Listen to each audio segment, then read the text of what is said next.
Welcome once again, Duval Duval. This is Kyle Nash, the stew of the game with this week 2 edition of the Duval Dive Live. Ready to bring you instant reactions from the game here too. But we're going to sprinkle a little bit of special on this one here. Our first time on location at Everbank Stadium. Travis D. Holmes, my personal champion, here along with me. Good to have you in, man.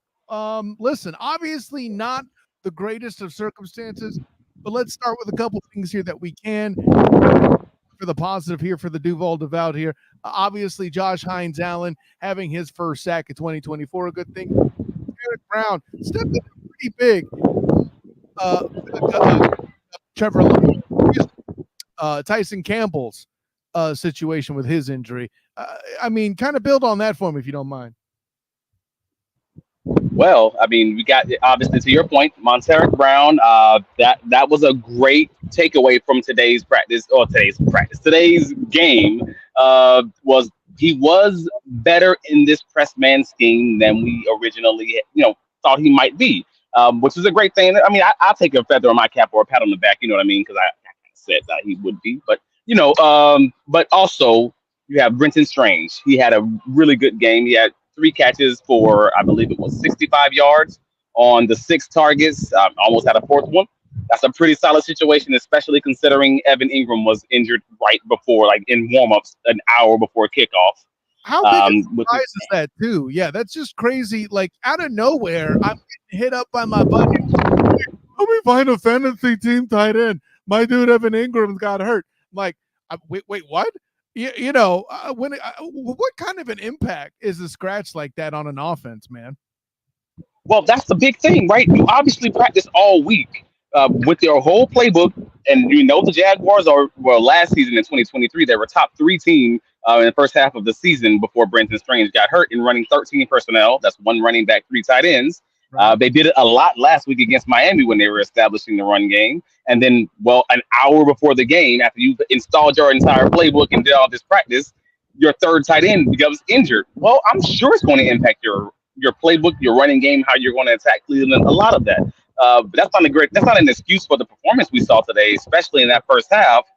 But it's a realistic part of what did happen. And it sucks to say that we'll never really know how that impacted the game, but at the end of the day, it more likely than not had to when you see the performance that Brenton Strange had, and you can just imagine the difference of what that would have looked like if that was Evan Ingram in that same spot.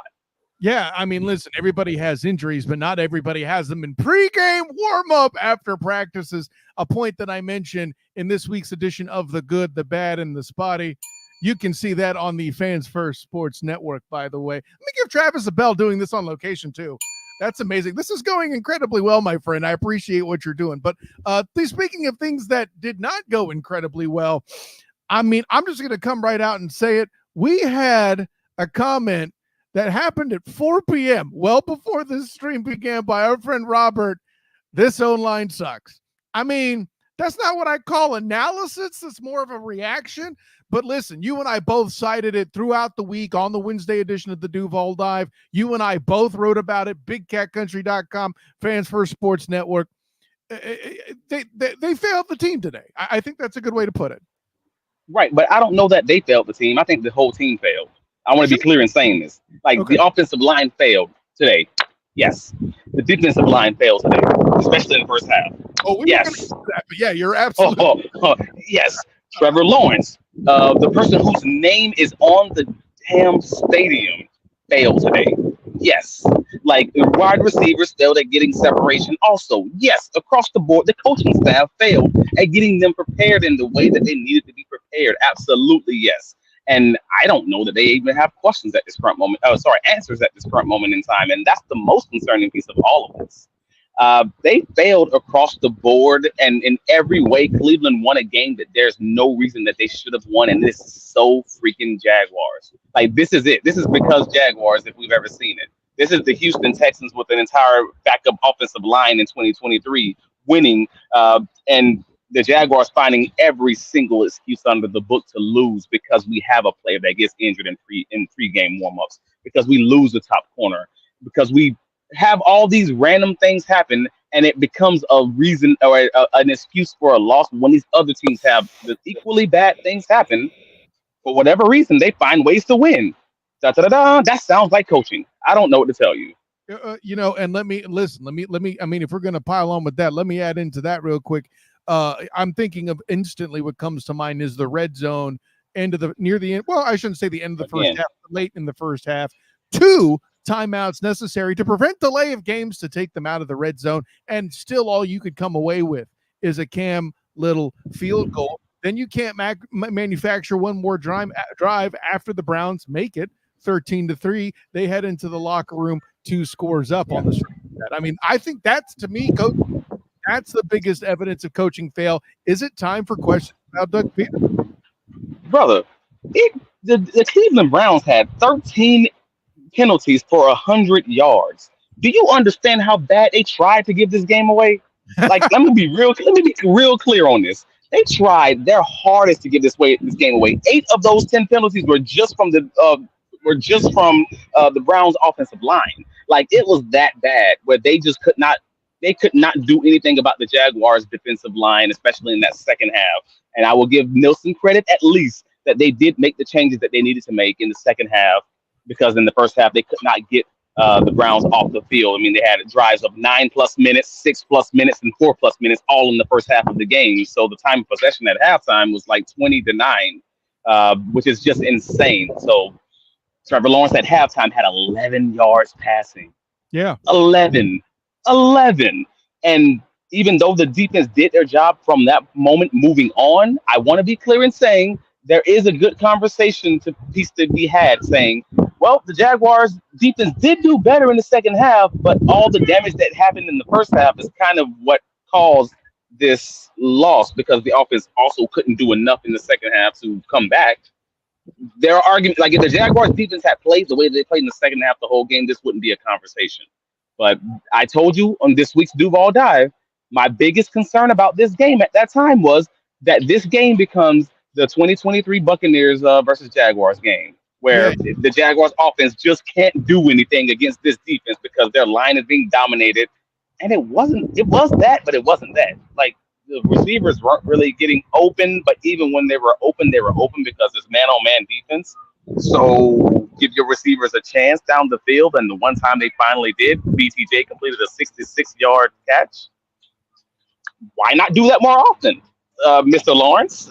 Is your coach telling you to try something deep? Because your ADOT, average depth of target, in the game was 12.1 yards basically, which was a top 6% in all quarterbacks since 2010. Like, he was good throwing deep. He simply refused to throw it deep often enough. And when he did, it was successful in this game. And that's the most frustrating piece for me. I'm like, dude, give him a chance. Just put it up. Because going short ain't working, and running ain't working, and taking these 4 sacks and these 1 safety ain't working. Yeah. No, well, for one, at least I'm going to say the safety and at least one of those sacks I can't put on Trevor. They were just in the backfield too damn fast. Travis, if there is a action and Trevor looks up in the there is nothing Trevor can do. And I'm not trying to be. So did you say you're not putting the safety on Trevor? I'm not. No. Whew, then we disagree. Well, and you know what? Maybe listen, and that's okay. I'm willing to cite my bias here because listen, what happened and the way they were just exploded in the middle. I think that's the most embarrassing thing an NFL offensive line can experience, right? It's a first down play. It's a first down play on the 2-yard line, and you're coming out from your end zone. There is a 0% chance. Yeah, that was a great punt, by the way. Let's give the Browns a little credit on that one. That was a fantastic punt. No, I don't want to give them credit. I want to give us shame right now. That's where I'm at. I'm all shame. Because this, again, you're coming out from your coaching staff on the sideline at the 2-yard line, and this is football 101. If you're a high school football quarterback who are listening to us right now, you probably heard this message. You better not take this sack. You better get rid of the ball. Get rid of the ball quickly. It was a 3-step drop. Trevor catches the ball. You take 3 steps. I hit my back foot on the ground, and I'm throwing the ball to someone. I'm getting the ball out of my hand because that is high school football 101. If we paid you $275 million to be an NFL quarterback, which is 2 levels up past high school, I expect you to know that. I don't expect you to try to scramble in the pocket and try to get free of the rush after you're 1-2 steps past your 3-step drop. That is when I put it on the quarterback, and that is when I say it is not the offensive line's problem right there. That is on the quarterback. You hit your 3rd step, your foot came down, you had an opportunity to take 2 steps to the right, and then took the sack. At that point, you had an opportunity to throw that ball away, and you chose not to. That is football IQ on the quarterback. That is not on the offensive line. Okay, so let me clarify with this. We're going to just ignore that they got blowed up in 2 different places, the offensive line, but cool. So what you're saying is, though, what he should be ready to do is 1-2, my first or second read isn't, or 1-2-3, I should say, 1-2-3, my first or second read isn't there, bye, and just go to the next down. Okay, so you're saying this is a hero ball concept, right? Well, it's not a hero ball concept. When we should be used to this. The Jacksonville Jaguars, but since 2022, have been top of the league in getting the ball out quickly because they do have Phil Reeves almost exclusively. And then if you get to your 4th or 5th read, that's just a luxury at that point. So this is not a new concept to Jacksonville Jaguars fans, and it's absolutely not a new concept to Trevor Lawrence. There is no reason you should be on your 3rd and 4th read on the 2 inside of the end zone. That's a quarterback IQ situation that, again, I'm never going to say that is on the offensive line. The offensive line may have made a mistake, and they absolutely did, and they weren't perfect, absolutely. But a quarterback knows to get rid of that ball in that situation, and the win probability in the game went from being 50% at that point to being 40%. Like, that was the difference, because no time after halftime where the Jaguars did they ever have an opportunity to truly, per win probability, let me say it in that way, to truly likely win the game at that point. Like, from the end of the first quarter, it was already down to 18%. Like, there was just a very small window of them to win the game because of how they were playing. And Trevor's sack just took that away. No, and I mean, obviously the safety taking place took a lot of things off the table. Let me go to another place here too. When the defense was getting gashed, I mean, you may not agree with me in my discipline with the offensive line, and that's cool, but take me to the defense. I mean, what do you feel? I have my opinions. What do you feel like was failing defensively? Brother, we have a YouTube short that I believe you put out there on the Duval Dive YouTube earlier this week when we saying, I think that this is going to be a different challenge than the Miami Dolphins. I believe that the Miami Dolphins were a finesse team who are going to try to run around you and run sideways to sideline to sideline. And this team is going to run at you. And they ran 2 tackle eligible plays, I should say, where they bring in 2 guys, number 55 and number 70. I know all Jaguars fans recognize those 2 numbers, where they kept bringing in these big guys, basically running 8 big guys in the middle. So up front, we're going to run the ball, and you have to stop it. And they were getting 4 and 5 yards a pop because the Jaguars were just being outmanned, out physical. They were being punched in the mouth in that first half, and they didn't know what to do about that. And that's, again, how Cleveland kept extending drives. What do you do about that? You tell guys to man up. That's really it. Like, there's not much you can scheme your way out of, being guys being schemed open in the secondary, or for your linebackers. You can scheme ways for blitzes and all of this stuff. You can't scheme being out man. You can't scheme being moved into 2 gaps over, from your defensive line. That's just saying you got to man up, and you got to make sure you split these blocks and shed and do your job. That's it. That's probably what they did at halftime, honestly. Yeah. Well, and I honestly, something else I saw after halftime too was Eric Armstead less on the outside of the defensive end. They brought him to play a lot more D tackle late. And I think another impact to that too, by the way, no disrespect to Devon Hamilton and the rest of Roy Robertson Harrison and the rest of that group, but I really feel like they felt the effect of Mason Smith not being a factor here for more of that load management. I think that was a factor. Well, I'm still questionable on that because there was so much anger, pissed offness. I don't know what to call it. And angst. I'm keeping that pissed offness. That is a thing. That's a noun. And angst after the game was over, so that in the interviews with Doug and all the players, no one even asked about Mason Smith. So that's still a question that's on the table of what happened with Mason. Why was he not active? Why was Big E, I forget his last name, the O word. Omar. The improper. Right. Ezzy and Jeremiah Ledbetter active today, but not Tyler Lacey may have had his injury, but also you have Mason Smith, the second round draft pick, who was not active. That's curious. Most people were like, well, maybe it's because they wanted to carry more DBs. But no, they still had two guys who were inactive last week, now active this week on the defensive line, and Right. Mason Smith was inactive. That doesn't sound like it's about DBs. That sounds like those two guys are active instead of him. Why is that? When you struggle to run the ball, that should be a question that should be asked. Hey, Pete, when you know that guys are going to come in too and punch you in the mouth, when you know that this isn't the Miami Dolphins coming up from South Beach, when you see what you're facing, you and I certainly did. You mentioned the conversation we had Wednesday, right? And that's even without getting into either of our respective articles at Fans First Sports or Big Cat Country. So, yeah, I mean, if we could see it coming, clearly they did, and something was weird about them not reacting in that particular way to it in preparation, man. I don't know what to make of that. Right. I mean, again, if someone who does this and it's not my full-time job, my lifeline is not on the line. I don't have a multi-million-dollar contract saying that, resting on this decision. And I can tell you, this is what they're going to do. This is the way that the Jaguars can lose this game. This is for me, the only way that they're going to lose this game is getting punched in the mouth and not being able to shut off blocks and not being able to get those guys off the field. They have to know this. And if you have to know this, then what are we doing? Why are we having this conversation right now? Like, that's where I'm really at. And that's an answer that Ryan Nielsen's going to have to answer on Wednesday. I think it's Wednesday this week because obviously the Jaguars play on Monday and Monday Night Football again in Buffalo. So the whole schedule moves one day this week. So that's going to be very curious. And I know we're going to be talking about it on Wednesday on the 7:30 p.m. Eastern edition of the Duval Dive.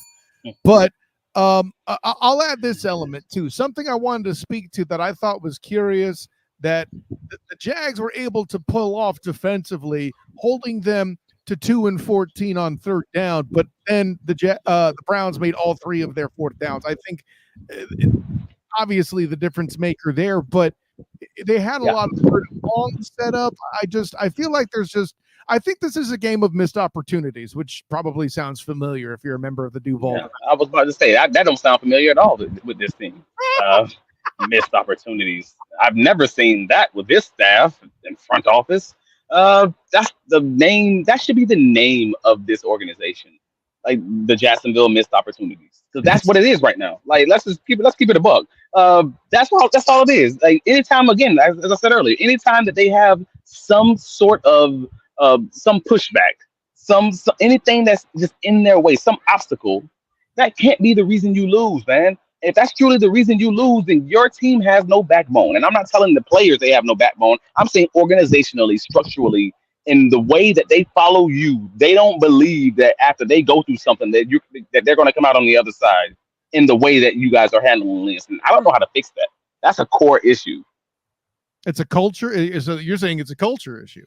I'm saying it's a core issue because I think culture is a hot word that's thrown around too much, because if you have a good culture, it's just because you're winning. If you have a bad culture, it's because you're losing. That's something.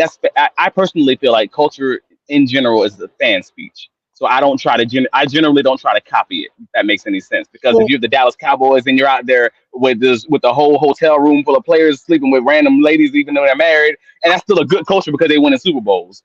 But you know what I mean?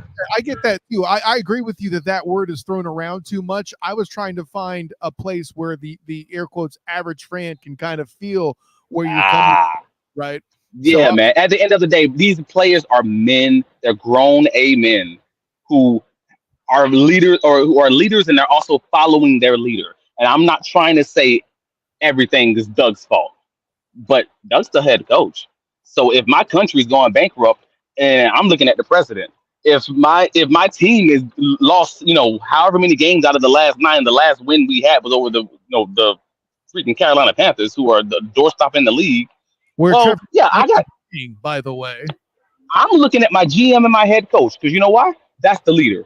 It all comes back to you. And then when you have a head coach who's also not answering questions on who's calling plays, and my offense is struggling to pass the ball, and I'm a player in that locker room. I am not BSing you. I said this to when I had this conversation with a few people in the media when they said, "Hey man, this press conference was the worst press conference I've ever seen. It looked like it was a funeral." And it was true, and it's true. And it's like, dude, and I said the same thing to them. I'm gonna say the same thing to you now. If I'm a player on that offense and I'm looking at these guys who are leading me in the media, not even willing to put their name on who's calling the plays, I have questions. And if I'm that quarterback and we're still struggling, I got questions that need answers. And I'm not talking about talking with Trent Baalke. I'm talking to you, Shad. We got to talk. Come to Yeah. my office. Like I feel like that's a real conversation, especially when you get to 0-2 and 0-3 against teams that you know you should have won against.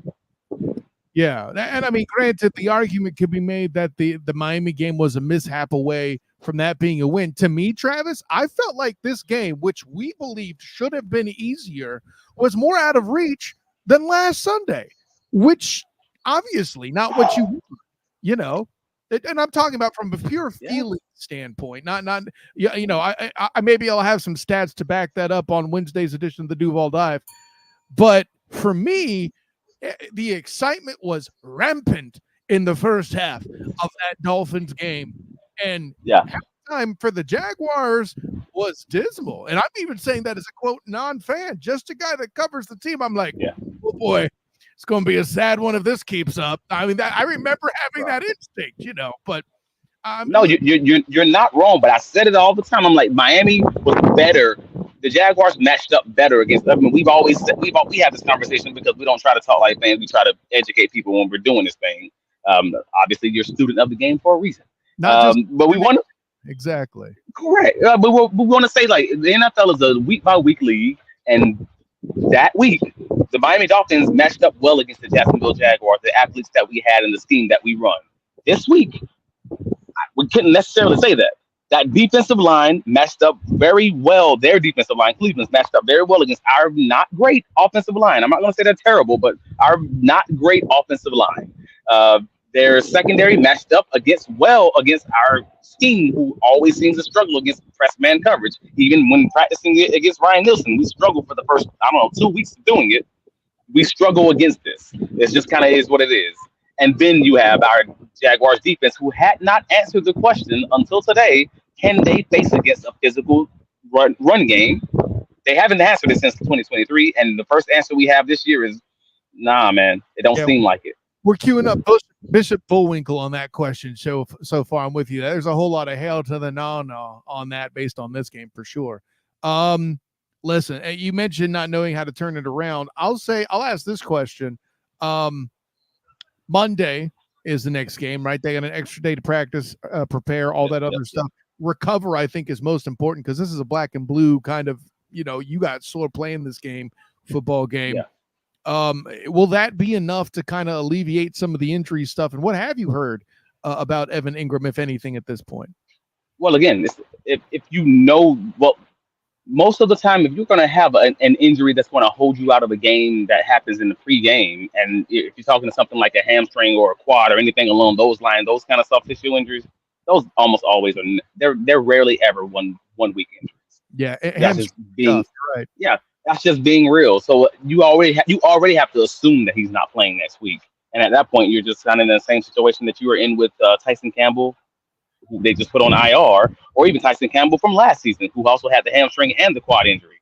And it kind of took away his whole season at that point. So it just depends on the severity, but we haven't heard much because they didn't give us much, the coaching staff and the interviews didn't give us much just yet because, again, they lost and they are not feeling like talking right now. Hey, they may not actually know. It literally that's also true. happened in pregame warmups. Just cut them a little bit of slack. I mean, the whole, bad laws, not talking thing is real. And by the way, you mentioned like a funeral sentiment. I haven't heard that statement in Everbank myself since, I'm going to say, that Texans game last year. And then beyond that, we're going back to Urban Meyer time. It makes sense. And it makes sense, the Texans game from last year, because they underestimated this team, that Texans team, like this team after, like, I just tripped over. I'm not saying that they did underestimate this. I am not saying that they did underestimate this Browns team, but we know they underestimated that Texans team, who had multiple backup offensive linemen and everything else, and then came in and got destroyed. by that Texans team in what was that week 3 in 2023, and everybody and their mama. I'm just saying in my normal linguistic, everybody and their mama said the Jaguars were going to win against this Cleveland Browns team, and they just came in and just crapped the bed. Like, they just came in and just pulled their pants down and just like, nah, not today. And I don't know what to take from that, man. Like, from the Jaguars defense, the Jaguars offense, to the Jaguars coaching staff, everybody got questions, and ain't none of y'all free from it. Well, I think, man, listen, I feel like I made you suffer through enough analyzing this particular game. Tell the people, I still got to rewatch it, bro. I'm still angry about that now. I can only give you a virtual hug, homie. I'm sorry. That's all I got for you right now, man. But listen, we're at that point. I made you gruel through and suffer through this with some pretty solid analysis, and as fun a time as one could have talking about a loss like this as a true fan. I have a feeling I know what shirt you're going to be wearing on Wednesday. But in the meantime, tell the people where they can get all your other post-game stuff. You can find all my writings covering the Jaguars at BigCatCountry.com. We already have the post-game recap up on the site. Take a look at it. We have the advanced stats and also your normal box score stats, so we can kind of talk about what some of these plays like meant for the overall game, what they mean for the season, and maybe we can even answer some of these questions that we're kind of talking about right now. And you can also find me on all the social Travesty, Holmes, Twitter, Facebook, everything else. Where can you be found, sir? Hey, man, listen, I appreciate you providing that public service. I know a lot of the members of the Duval Devout are going to want some of them answers. But, of course, I am Kyle Nash, the student of the game. You can find me on Twitter, Instagram, and Threads at the SOTG. Find me on Facebook as a student of the game. Check out the article I dropped, The Good, the Bad, and the Spotty, week 2 edition, to wrap up what I saw in the game. That was both good, bad, and I don't know what to make of this kind of stuff there. Fans First Sports Network, of course. And make sure you look out for the Wednesday 7:30 edition of the Duval Dive, probably all the same places you found this bad boy right here. And by the way, that same night, Wednesday night, the Student of the Game podcast, where I'll be talking about the entire football world. That should be a fun time for you as well. And of course, my work with the Black and Gold Banneret and the Night Shift podcast powered by the Black and Gold Banneret, covering the UCF Knights. That's a lot different environment talking about that TCU win than what we're doing here, Travis. And I mean that with all due respect. But make sure. I thought this Jaguars game was going to be that TCU game, and it was not. It was not. The opportunity was there, and then that safety happened. Yeah, that's a fine parallel by you, my friend. That's a couple fine parallels by you. We're doing that work, Travis Holmes. What can I say? Listen, all I can tell you, man, is great work. You drive home safe. But for Travis D. Holmes, thank you for the comments as well on the YouTube channel and on Facebook. Got some Facebook comments this week here. But until next time, everyone, class dismissed.